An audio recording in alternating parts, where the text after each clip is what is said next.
Assalamualaikum warahmatullahi wabarakatuh.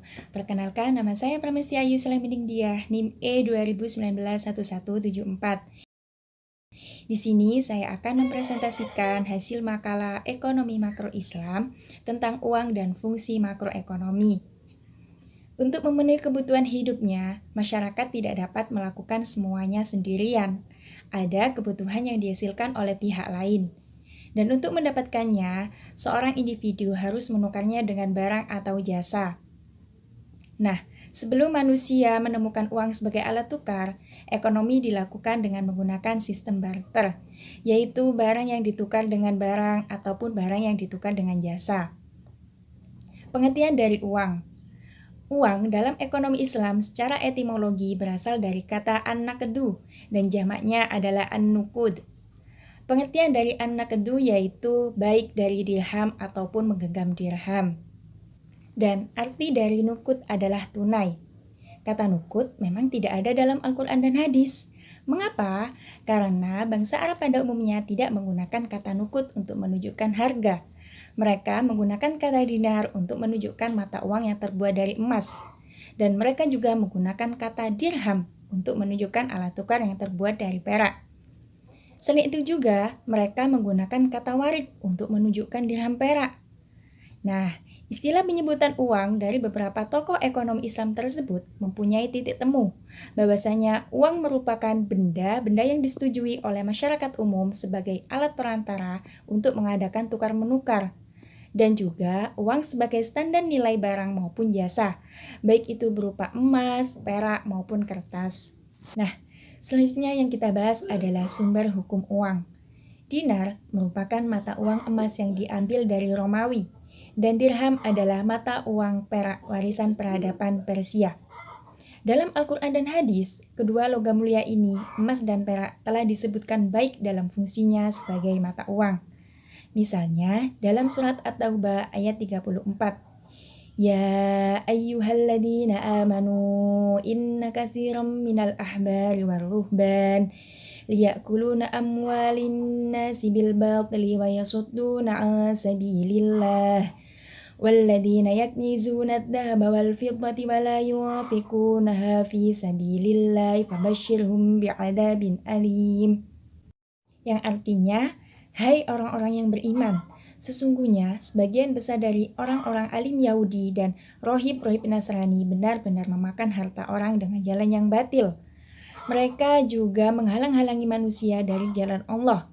Dan orang-orang yang menyimpan emas dan perak dan tidak mau menafkahkannya pada jalan Allah, maka beritahukanlah kepada mereka bahwa mereka akan mendapat siksa yang pedih. Nah, ayat tersebut menjelaskan bahwa orang-orang yang menimbun emas dan perak, baik dalam bentuk uang maupun dalam bentuk kekayaan biasa, dan mereka tidak mau menafkahkannya dan juga mengeluarkan zakatnya, maka mereka akan mendapatkan ancaman dan siksaan yang sangat pedih. Di zaman Rasulullah, uang yang berlaku adalah dinar dan dirham. Hal ini tercermin dalam hadis dari Ali bin Abi Thalib radhiyallahu anhu tentang zakat uang, dinar dan dirham. Beliau mengatakan, dari Ali radhiyallahu an, dari Nabi Muhammad sallallahu alaihi wasallam bersabda, jika kamu memiliki 200 dirham dan sudah disimpan selama 1 tahun, maka wajib bagimu dizakati 5 dirham. Dan tidak ada kewajiban zakat emas sampai kamu memiliki 20 dinar. Jika kamu punya 20 dinar dan telah disimpan selama setahun, maka kewajiban bagimu adalah zakat setengah dinar.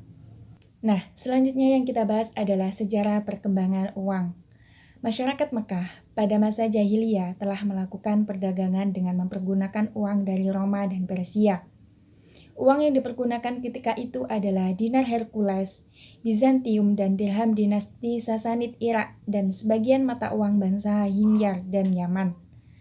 Nah, ini berarti bangsa Arab pada masa itu belum memiliki mata uang sendiri. Ketika Nabi Muhammad SAW diangkat menjadi Rasul, Nabi Muhammad tidak mengubah mata uang tersebut. Mengapa demikian? Karena Nabi Muhammad selalu sibuk memperkuat sendi-sendi agama Islam di Jazirah Arab. Pada awal pemerintahannya, Umar bin Khattab juga tidak melakukan perubahan mata uang tersebut. Mengapa? Karena Umar bin Khattab sibuk melakukan ekspansi wilayah kekuasaan Islam. Nah, pada mulai tahun ke-18 Hijriah, mulailah dicetak dirham Islam yang masih mengikuti model cetakan Sasanid berukiran Kisra, dengan tambahan beberapa kalimat tauhid dalam bentuk tulisan kufi.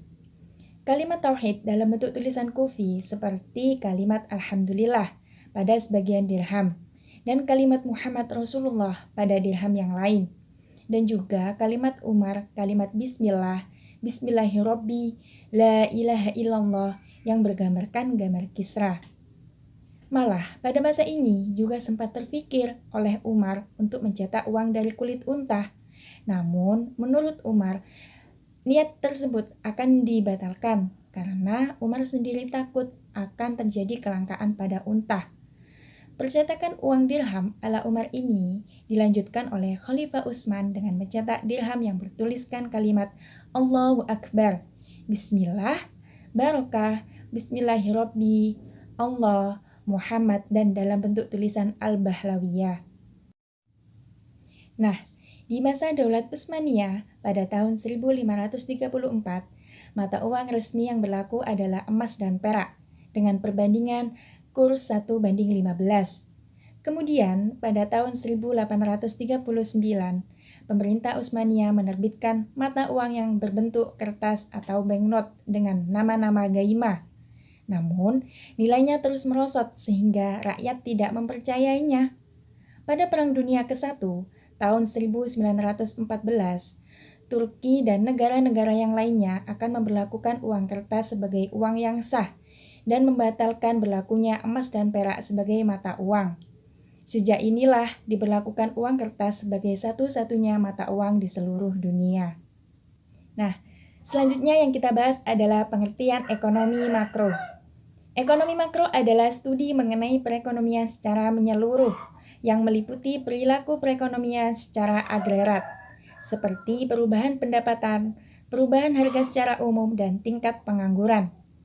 Perilaku ini mengacu pada perilaku semua rumah tangga dan perusahaan. Misalnya, pada saat membicarakan pasar dalam pasar akan terjadi interaksi antara pasar tenaga kerja, pasar komoditas, dan pasar keuangan. Bukan pasar untuk satu macam barang seperti halnya di pasar ekonomi mikro, tetapi dalam ekonomi makro, pasar sebagai satu kesatuan interaksi yang saling berinteraksi. Pembahasan selanjutnya yaitu tentang teori ekonomi makro dalam literatur Islam. Islam sebagai agama Allah mengatur kehidupan manusia, baik kehidupan di dunia maupun di akhirat. Perekonomian adalah bagian dari kehidupan manusia. Maka tentulah hal ini ada dalam sumber yang mutlak, yaitu Al-Quran dan Hadis, yang akan menjadi panduan menjalani kehidupan. Ekonomi Islam secara mendasar berbeda dari sistem ekonomi yang lain, dalam hal tujuan, bentuk, dan coraknya. Satu hal yang membedakan sistem ekonomi Islam dengan ekonomi lainnya adalah istilah falah. Apa pengertian dari falah? Falah adalah kesejahteraan yang hakiki, kesejahteraan yang sebenar-benarnya di mana komponen rohaniah masuk ke dalam pengertian falah ini. Ekonomi Islam dalam arti sebuah sistem ekonomi yang merupakan sebuah sistem yang dapat mengatur umat manusia. Dalam Islam, esensi manusia ada pada ruhaniyahnya. Mengapa? Karena itu seluruh kegiatan duniawi termasuk dalam aspek ekonomi yang diarahkan tidak saja untuk memenuhi tuntutan fisik jasadiah, melainkan juga memenuhi kebutuhan rohani, di mana roh merupakan esensi manusia. Selanjutnya yang kita bahas adalah teori inflasi dan teori uang. Yang pertama yaitu teori inflasi. Teori inflasi yang berhubungan dengan teori kuantitas berasal dari pandangan ahli-ahli ekonomi klasik. Teori ini menyatakan bahwa perubahan-perubahan dalam penawaran uang akan menyebabkan kenaikan harga yang sama besarnya dengan kenaikan tingkat penawaran uang. Yang kedua yaitu teori uang. Teori permintaan uang sebelum Keynes sering disebut sebagai teori permintaan uang klasik. Mengapa demikian?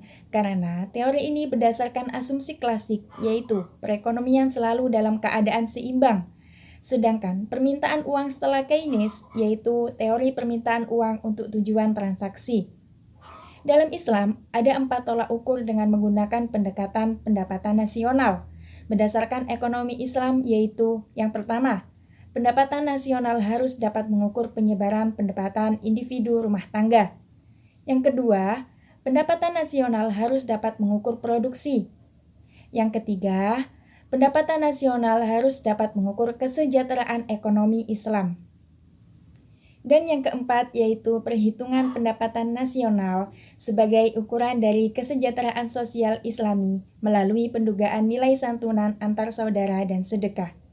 Sekian penjelasan dari saya, semoga bermanfaat, kurang lebihnya saya mohon maaf. Assalamualaikum warahmatullahi wabarakatuh.